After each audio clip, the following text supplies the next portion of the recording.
Sheela is going to be speaking on accelerating verification with a shift-left mindset. Okay.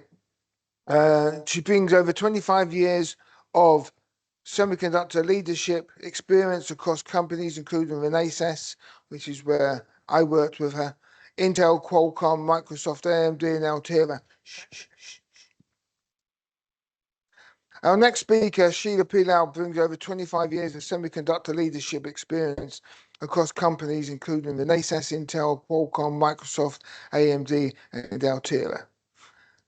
She is widely recognized for guiding complex chip design programs, transforming global engineering teams, and advancing verification strategies that enable first-pass silicon success, which is what we all strive for.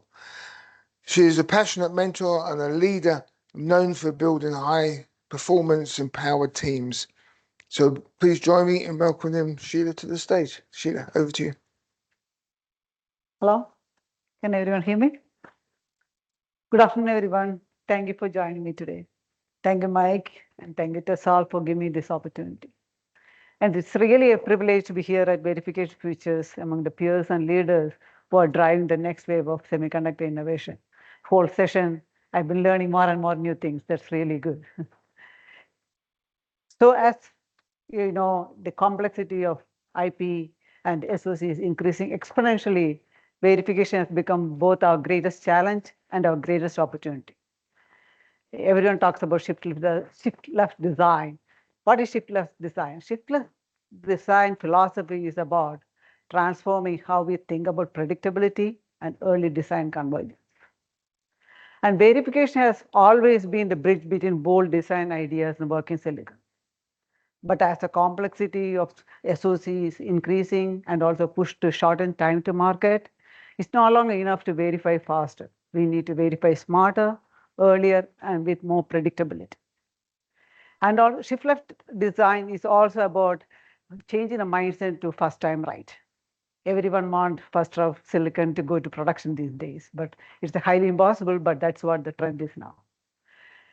So today I would like to share some of my perspective from real leadership experience, how we can accelerate verification through disciplined planning, innovative methodology, and a culture of accountability. Of course, all accelerated with AI-driven tools. We heard a lot about that today already from Suhail, Jeffrey.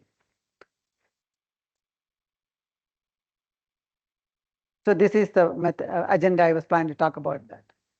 I already talked about this. So what is verification new era? Verification new era means the modern verification stands on three pillars: empowering early convergence, integrating design and verification team, and leading with a strategic mindset. And this is all the more important with a widely distributed global team these days. Be transparent and proactive and build trust and have a unified plan and methodology, and also we have a cohesive leadership. So everyone is familiar with this flow chart, but I would like to mention about a couple of points from here, which I insist with my team.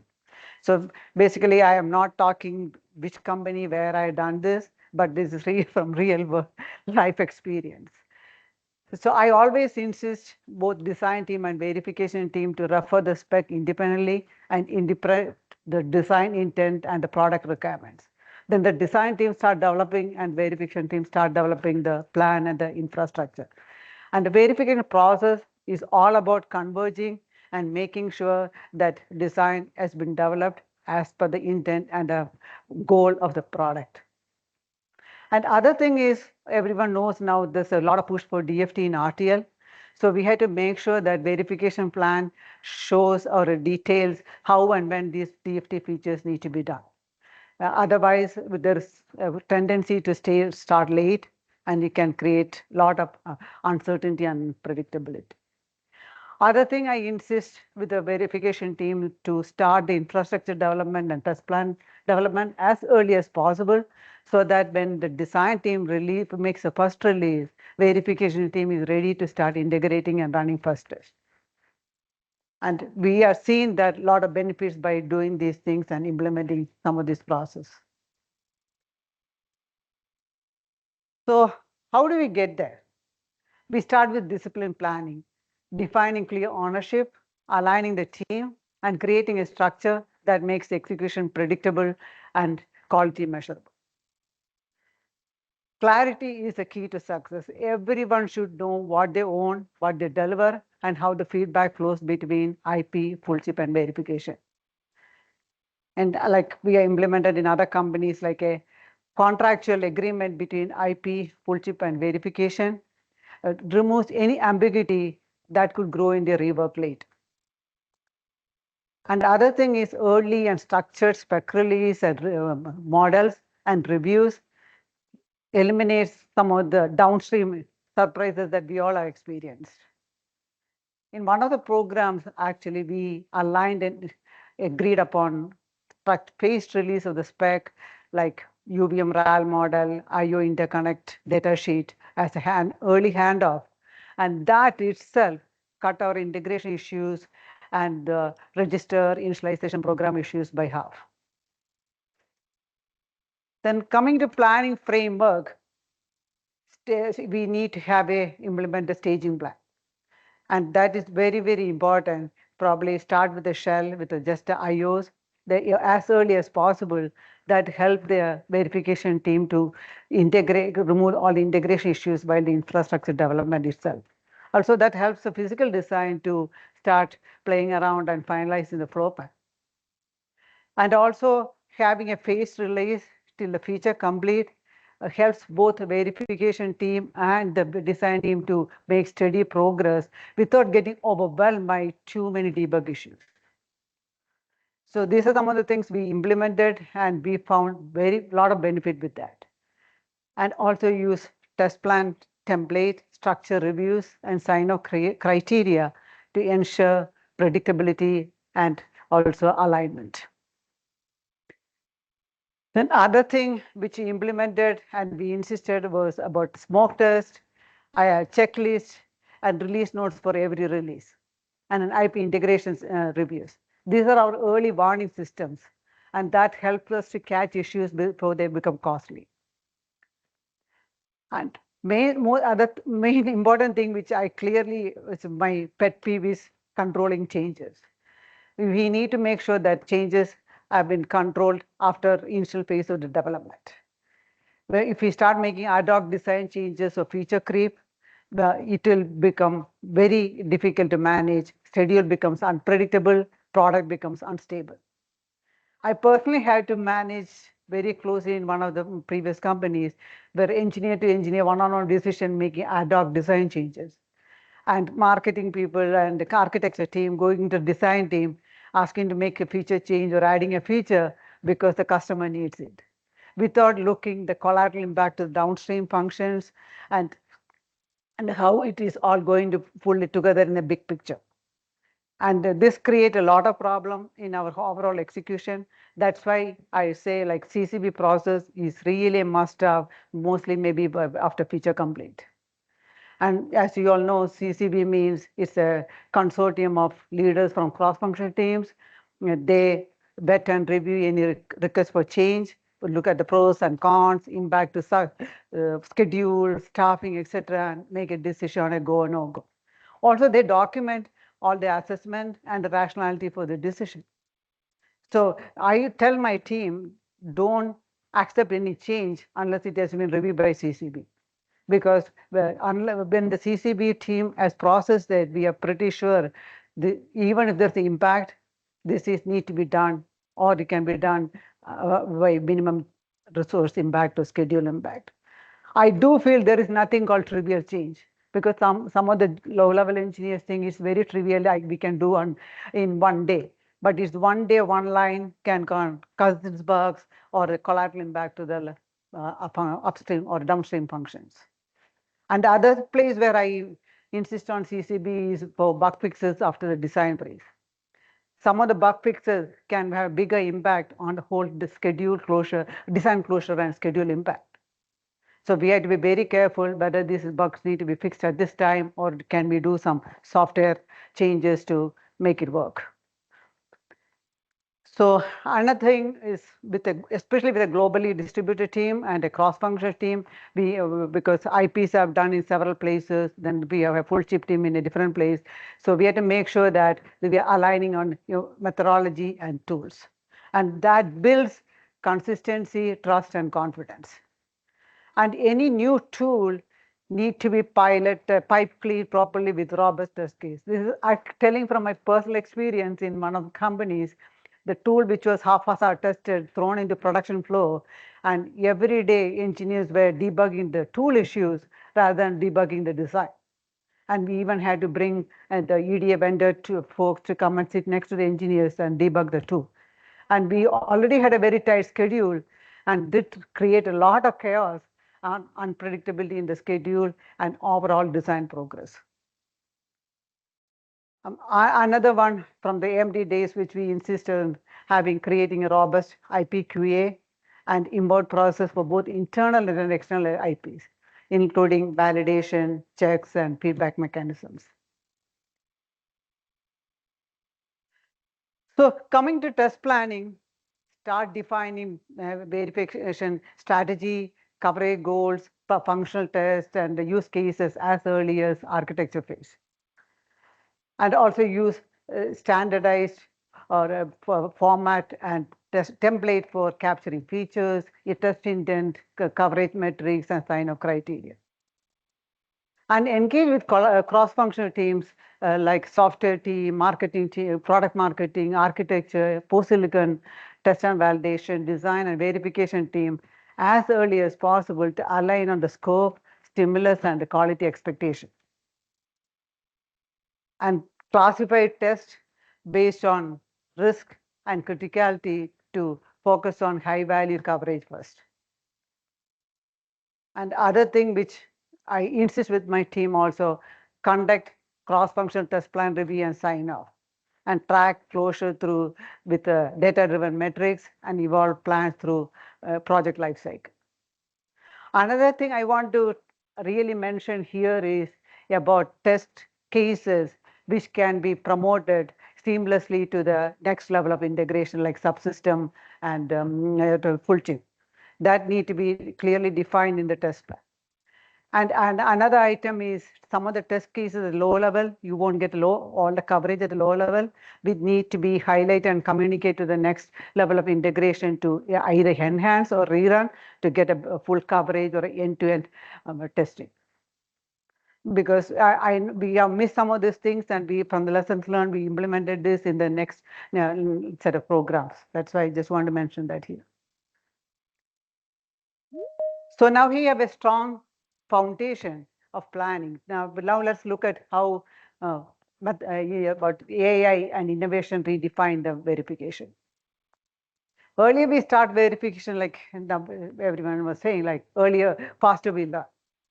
And shift left really turns a discovery into a design advantage. And make sure we are using standardized and reusable UVM structured components, because that helps to get the next project starting early. And also we have to make sure that every project starts smarter than the previous one. And automation, everyone talked about automation. That's my mantra too, automate as much as possible. So automation and continuous integration is no longer an option. That's what gives us agility without sacrificing the rigor. Automation is just not about efficiency, it's also a matter of discipline. So we try to integrate regression management system, coverage closure, and also result analytics in the automated CI/CD pipeline. So now let's bring AI to the framework. Tools like Cadence, Versium AI, Synopsys, VSO AI, and now I also learned about Bronco AI, and they are game changers. Like Suhail and Jeffrey mentioned earlier, that helps us to predict the coverage gaps, optimize the regression suites, and help with the failure and root cause analysis, and also flag risk between RTL changes. Imagine a regression system which tells us about what test next to be run, or flag that a pattern is more likely to fail. That is where AI comes into picture for verification. In my previous company, I was trying to deploy a regression-based system and a debug platform to improve the productivity and efficiency. And we were during the pilot test, actually what we found was it considerably reduced the turnaround time. The most important thing is, like Jeffrey was mentioning, it free up the resources of our team to focus on creative problem solving than log mining. And also use unified analytic dashboard to track quality metrics, coverage trend, bug rate, pass rate, so that we can proactively control the verification. Other thing from is innovation. Innovation is not one-time effort. That's what I tell my team. It's a continuous mindset change. Every engineer should be able to question the flow or bring up or present ideas which they think it could help the methodology or execution. So we should create a safer platform, an open platform where people can look at how innovation can bring more efficiency and productivity to the execution. And the other one is growing as AI is improving the workflow, we have to invest in people. We need to equip and enable people to upskill and be curious.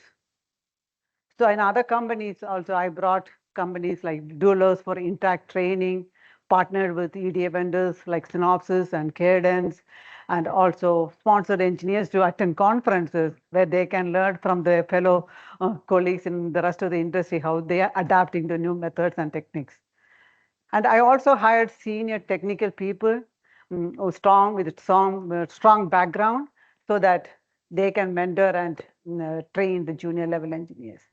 And there could always be resistance to change.